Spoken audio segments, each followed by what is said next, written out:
So today I'm going to teach you on how to start a live on TikTok without 1,000 followers. So what you're going to do is go to the top 3 lines and go to your settings and privacy. So once you're in your settings and privacy, you go scroll down till you find report a problem.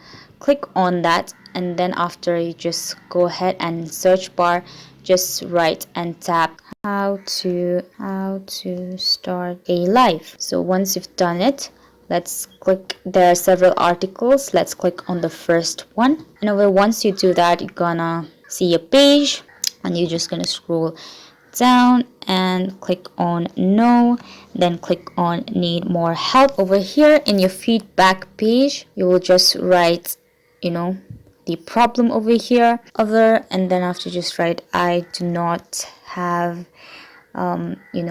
TikTok live option. So once you write your problem, it will tell you. So yeah, so you can see currently going live may be unable for you for certain requirements such as minimum help, please let us know.